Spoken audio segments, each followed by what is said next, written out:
Part 2, my stretching and strengthening session just got interrupted by my time to go to bed alarm. So I'm going to see if I can load these up one after the other, see how that works. I'm not doing any editing yet, so we'll just have to deal with it. Do the best we can with what we got from where we am, I like to say, because it rhymes that way. Let's get back over there and get to where I was, which was on an offside twist. I'll go ahead and start with the step back on the right foot. So I already did a little mini series on the other side. I know this is probably going to be confusing, but I'm going to do it anyway. And, oh, that's the wrong way, is it? Now I'm confused. Now I've confused myself. I stepped back on the right side, and I twisted to the offside, closing the hips, pressing into that back heel, and then sliding that back heel out, bringing right hand down on the inside of left knee and lifting the left hand to gaze up past those fingertips. Enjoying a nice offside, twisting side triangle aeroplane pose, as I like to call it. It's not really an aeroplane pose, because if you were an airplane at this angle, I think you would go into what they call a tailspin. Although, I don't know why they call it that, because it'd be like a head spin, wouldn't it? I don't know. You don't know, do you? Well, if you do know, let me know. Then we can both know. Bringing this hand around to reach for that opposite hip and looking out past that long leg. Let's add a little twist to that. Just noticing how the spine's doing. Wringing out the organs, giving everybody a hug inside, and then unwind that and bring that hand on the outside of that front leg. Bring weight onto the hands and bring that foot back to meet the back foot, pressing the hips back, pressing down in the heels into downward facing dog or Adho Mukha Asana. Don't forget to breathe and smile, whatever else you're doing. Let's bring weight onto the right and lift that left leg, keeping the hip closed, so facing the floor, and just looking for a nice diagonal line sensation from the fingertips out the toes. I'm feeling pretty stiff from snowboarding today, so just enjoying that. And then I'm going to open the hip, letting that foot fall to the opposite side and looking over my opposite shoulder. Add a little bit of ankle rotation, even though that's challenging for me for no good reason.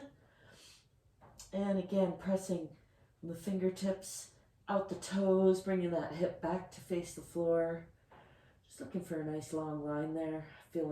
Feeling pretty stiff and misaligned a little bit, which is probably a good sign, because it means I got in some good riding. Let's bring that foot down and switch them out. Lifting the other foot, pressing again with the hip facing the floor still. Closed hips, just looking for a nice straight line from the fingertips out the toe.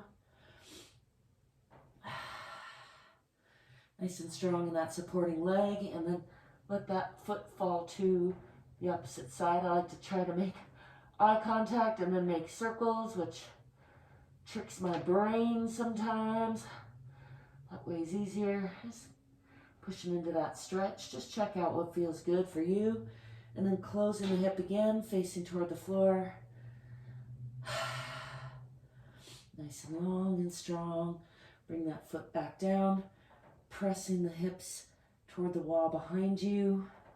Pressing down in the heels. And let's step forward with the right foot in between the hands. Into a nice deep lunge.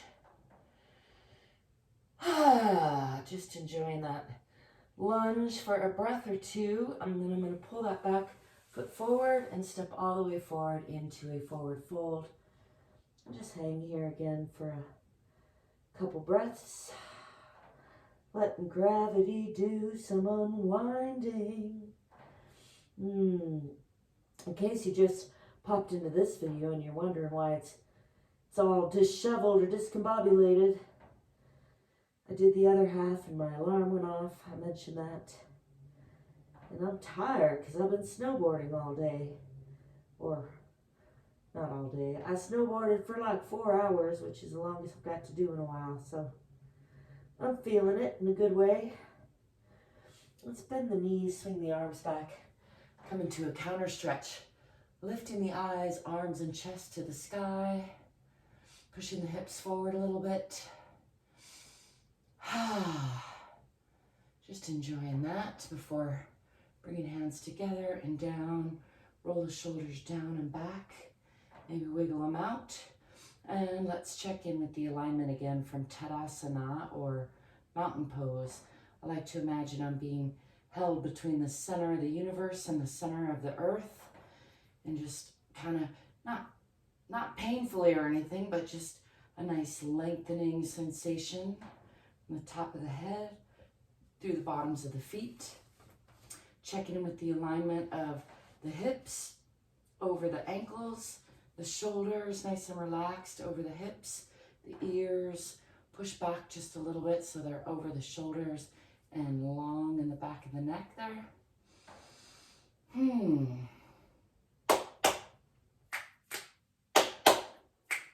I might be getting my clap snaps back. I've been in recovery mode for quite a while, and I'm just starting to feel like, oh, maybe I will get to play my guitar again. I'll push into these hips because they're feeling extra stiff. This is one I haven't done in a while. Can alternate. So you take all the weight even off that opposite foot or just use it for support. Be mindful of your hips. You definitely don't want to push past your comfort zone and pop any of your hip area, but also it can be a good way to keep those hips functioning and limber, to stretch them regularly. Let's go to the other side. Stretching into that hip. And then let's come back to feet about shoulder width, or maybe width or a little bit more, around shoulder width apart. And then bend the knees a little bit.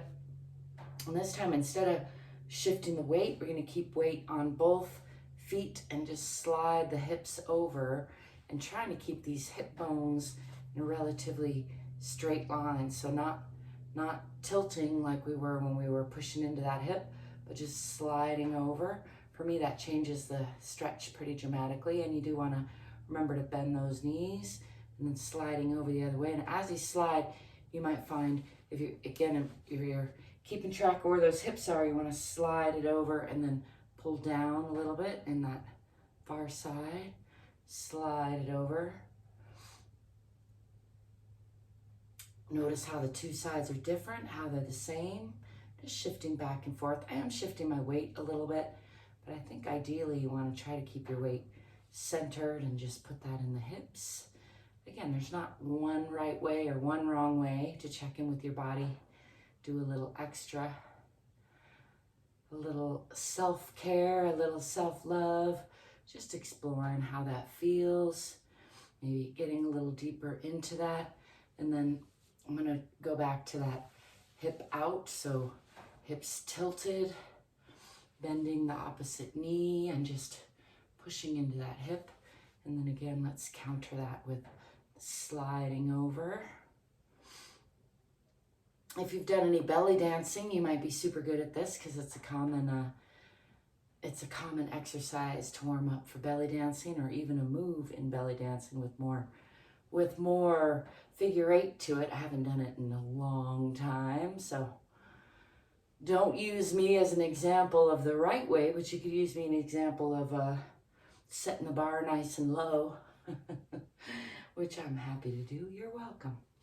Anyway, the point is just to check in with the body, do a little letting go of the stress, a little shaking out of the kinks. I'm going to do a little more balancing because I can feel myself needing that. So bringing weight over onto the right leg. Let's bring that left knee up as far as you can, and then rolling the shoulders back and down if you can.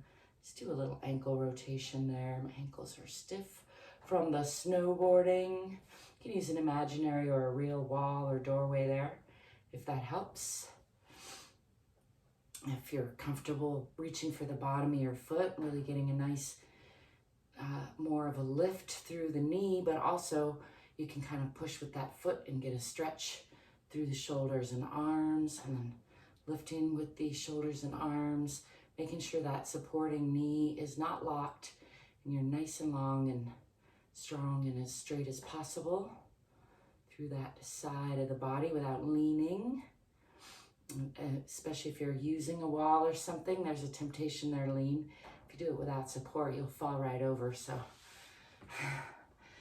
don't fall over, but if you do, tuck and roll with it. Bring your weight onto the left. Let's lift that right knee. Just do that on the other side, a little circling of the ankle and the other way. And then reaching for the bottom of that foot if you're comfortable. Lifting that knee a little more, checking in with that supporting side. You want that supporting foot to be not quite fully relaxed because it's going to be working to keep balance probably, but as relaxed as possible and as flat as possible. If you find that foot clenching up, see if you can just relax that foot. Kind of use the earth and the whole foot there. I like to sort of press down with the foot and get a nice stretch through the shoulders and arms, and then counter that with lifting through the arms, lifting that foot even more. Gives a little strengthening exercise to the arms, and you can alternate those a couple of times.